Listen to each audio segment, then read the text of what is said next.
ఇక సిట్ దర్యాప్తు ఒకవైపున సీరియస్గా ఉన్నది. కేటీఆర్ ఒక కేసులో, ఇప్పుడు ఇంకో మంత్రి హరీష్ రావు ఒక. ఈ పరిణామాలు బీఆర్ఎస్ను మానసికంగా బాగా దెబ్బతీస్తున్నాయి. లేదండి, ఇప్పుడు రాజశేఖర రెడ్డి చంద్రబాబు నాయుడు కంటే మించిన సిపాయిలేం కాదు ఇప్పుడు ఉన్నటువంటి కాంగ్రెస్ వాళ్ళు ఎవరు కూడా. ఎవరికి ఆ శక్తి లేదు, ఆ సామర్థ్యం లేదు, ఆ ప్రజ్ఞ లేదు, ఆ రాజకీయ చతురత లేదు. డెఫినెట్గా రాజశేఖర రెడ్డి తెలంగాణను వ్యతిరేకించినా కూడా చాలా గొప్ప నాయకుడు. డెఫినెట్గా చాలా గొప్ప నాయకుడు, ప్రజాదరణ ఉన్న నాయకుడు. తెలంగాణ సమాజంలో కూడా, తెలంగాణ ఉద్యమం జరిగే క్రమంలో కూడా తెలంగాణ వాళ్ళు కూడా రాజశేఖర రెడ్డిని అభిమానించినటువంటి నాయకుడు ఆయన. ఇక నిర్వివాదాంశం, ఇది కాదని లేని సత్యం కదా. నాకు రాజశేఖర రెడ్డి గారు తెలంగాణను వ్యతిరేకించినందుకు నేను రాజశేఖర రెడ్డి గారిని వ్యతిరేకించిన కానీ ఓ రాజకీయ నాయకుడిగా రాజశేఖర రెడ్డిని వ్యతిరేకించిన నాకు పెద్దగా ఏం లేవు. కారణం ఎవరు లేదు, ఒక్క తెలంగాణ వ్యతిరేక తప్ప ఆయన దగ్గర ఏం లేవు. అవును, గొప్ప నాయకుడే. సో రాజశేఖర రెడ్డి చేసిన ప్రయత్నాల ముందు వీళ్ళ ప్రయత్నాలు ఎంత అండి? మొత్తం టీఆర్ఎస్నే లేకుండా చేయాలని చేసిన రాజశేఖర రెడ్డి సాధ్యమైందా? చంద్రబాబు నాయుడు గారు చేయని ప్రయత్నాలు ఏమున్నాయి? ఇచ్చిన లేఖను వెనక్కి తీసుకొని కూడా వందలాది మంది చచ్చిపోతే కూడా కరుణించలేదు చంద్రబాబు నాయుడు. అంత కఠినంగా ఉన్నాడు. పోతే పోయింది తెలంగాణ, నాకు ఆంధ్రాన ఉంటుంది అనుకున్నాడు. ఆయన అనుకున్నట్లు ఏమైంది? కాంగ్రెస్కు ఒక్క సీట్లో కూడా డిపాజిట్ రాకుండా ఆంధ్ర ప్రాంత ప్రజలు శిక్షించినారు. మాకు వ్యతిరేకంగా నిర్ణయం తీసుకుంటామని. అదే చంద్రబాబు నాయుడుకి ఎందుకు అవకాశం ఇచ్చింది? 2014లో తెలంగాణను వదులుకున్నాడు, మాకోసం నిలబడ్డాడు అని చెప్పి ఆయనకు అవకాశం ఇచ్చినా లేదా? కాబట్టి వాళ్ళిద్దరికీ మించినటువంటి గొప్ప సాహసికులో, గొప్ప ప్రజ్ఞావంతులో రేవంత్ రెడ్డి, ఉత్తము, భట్టో, వాళ్ళు వీళ్ళు అని మేము భావించట్లేదు. వాళ్ళు సగటు రాజకీయ నాయకులు.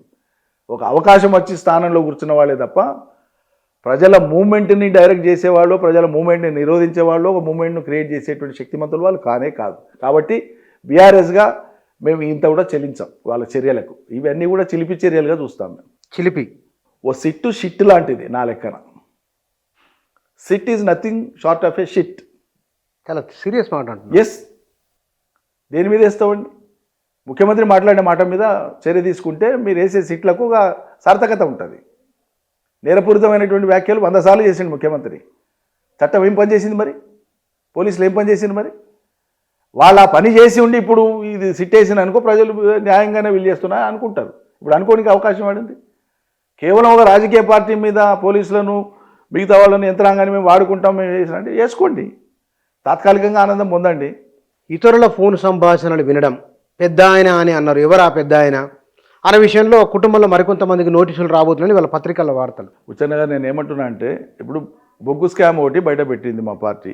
హరీష్ రావు గారే దాన్ని అన్వేషణ చేసి రీసెర్చ్ చేసి బయట పెట్టేసి కేంద్ర ప్రభుత్వానికి చెప్పినారు. కిషన్ రెడ్డి గారికి, మంత్రి గారికి కూడా చెప్పినారు. రాష్ట్ర ప్రభుత్వం కోరితే మేము చేస్తాం అన్నట్లు ఆయన మాట్లాడుతున్నారు. రాష్ట్ర ప్రభుత్వానికి లేఖ రాయొచ్చు కదా, సెల్ఫ్గా, సుమోటోగా. ఎస్, ఈ వార్తలు వస్తున్నాయి, ఇదేంటో దీని మీద వివరణ ఇవ్వండి అని అడగొచ్చు కదా కేంద్ర మంత్రిగా. బీజేపీ ప్రభుత్వం ఏం చేస్తుంది మరి? మౌనంగా ఉంటుందా? తప్పు చేసిన వాడు నేను చేయలేదనే ఇంట్లో కూర్చుంటాడు, నువ్వు మౌనంగా ఉంటావా? నీ బాధ్యత ఏంది? బొగ్గు ఎవరి పరిధిలో ఉంది? ఎవరి పర్యవేక్షణలో ఉంది? దాని మంత్రిత్వ శాఖ ఎవరిది? అజమాయిషి ఎవరిది? మీరేం పట్టానట్లుంటారా? ఏంది సమాధానం వాళ్ళది? కాబట్టి ప్రధానమైనటువంటి అంశాలు లేవనెత్తినప్పుడల్లా ఇటువంటి ఏవో ఒకటి చేస్తాం. మాకు అలవాటైంది, ప్రజలకు అలవాటైంది, మా క్యాడర్కి అలవాటైంది. కాబట్టి దాని గురించి పెద్దగా మేము సీరియస్ తీసుకోవట్లేదు. కానీ అంటే 2023 ఎన్నికలకు ముందున్న వాతావరణం, అంటే ఇందాక నేను ప్రశ్నించినట్లు వీళ్ళు మారలేదు అన్నదానికి వెల్త్ డెమాన్స్ట్రేషన్, పవర్ డెమాన్స్ట్రేషన్ ఇవి చేయడం, ఇది తెలంగాణ ప్రజలకు తప్పుడు సంకేతం తీసుకొని వెళ్ళిందని ఒక ఆర్గ్యుమెంట్ ఉన్నది. ఈ ఫోన్ ట్యాపింగ్ కేసు బయటకు వచ్చి ఇంతమంది మాటలు వీరు విన్నారా, ఎంత తప్పు అని ఒక సందేశం వెళ్ళింది. ఈ రెండు నెగిటివ్ అంశాలు 2 ఏళ్ల దాకా కాంగ్రెస్ పార్టీకి అనుకూలిస్తూనే ఉన్నాయి. ఈ దర్యాప్తు తర్వాత ఇప్పుడు హరీష్ రావు, తర్వాత మరో కేసులో కేటీఆర్, ఇట్లా ఉంటే ఇది మిమ్మల్ని, పార్టీని ప్రజల్లో మరింత పలుచన చేస్తుందని అంటే మీరేమంటారు?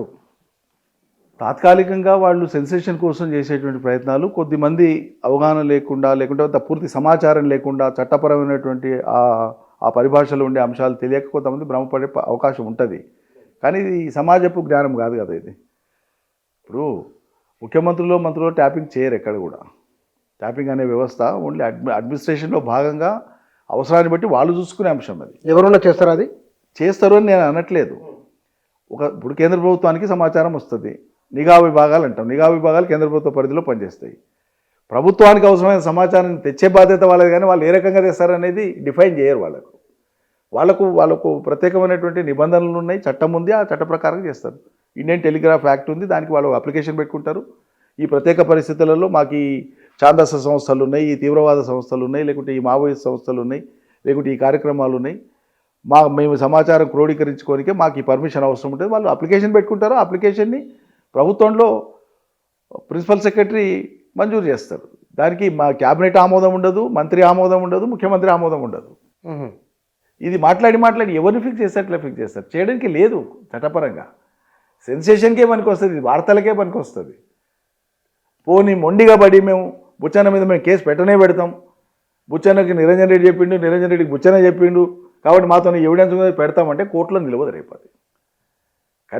ఈ పార్టీ కన్ఫెషన్ మీద ఉండేటువంటి ఏవి కూడా నిలవవు లీగల్గా. కానీ ఎందుకు ఈ 2 ఏళ్ల తర్వాత బీఆర్ఎస్కు కొంత హైప్, మొన్న హరీష్ రావును సిట్టు పిలిచిన తర్వాత విపరీతమైన హైప్ కనబడుతున్నది. బహుశా ఈ టెంపో కొనసాగుతుందా? నేను మీకు ఒక విషయం గుర్తు చేస్తాను. పోయిన సంవత్సరం ఏప్రిల్ 27 వరంగల్ మహాసభ చేసినాం కదా, మీరందరూ కవర్ చేసింది కదా, చాలా అద్భుతంగా అయింది కదా. జనసందోహం పట్టరానంత వచ్చింది కదా, అశేషంగా అసంఖ్యాకంగా వచ్చింది కదా. అంటే దాదాపు ఏడాది కావస్తుంది, 10 నెలలు అయిపోయింది. ఎంత అద్భుతంగా వచ్చిందంటే ప్రజలలో ఉంది, కొత్తగా వచ్చేది ప్రజలలో అది ఉంది, ఆ అభిమానం ఉంది, పెళ్ళుపుకుతుంది. దానికేం ఇబ్బంది లేదు, ప్రజలకు ఆ భావన ఉంది. ఇప్పుడు కొత్తగా క్రియేట్ అయ్యేది ఏం లేదు. ఇది ఇంకా కన్సాలిడేట్ అవుతూ పోతుంది, రేపు ఇంకా కన్సాలిడేట్ అవుతుంది. కానీ ఒకటి ఏముందంటే టీఆర్ఎస్ ఓకే కానీ అని అంటున్నారు, బట్ ఈజ్ మరి ఏమంటారు? మరిగా మీరు అన్నారు ఇందాక. అంటే బుచ్చన్న నేను ఏమంటున్నా అంటే, నేను 100% మీరు చెప్పేది అంగీకరిస్తాను. ఇది తప్పొప్పుల అంశం కాదు, అర్థం చేసుకునే కాడ ఎక్కడ కొంత ఇంబ్యాలెన్స్ ఉంటుంది. దీన్ని వైరిపక్షం ఎక్స్ప్లాయిట్ చేసింది. నేను అనేది అది, వైరిపక్షం ఎక్స్ప్లాయిట్ చేసింది.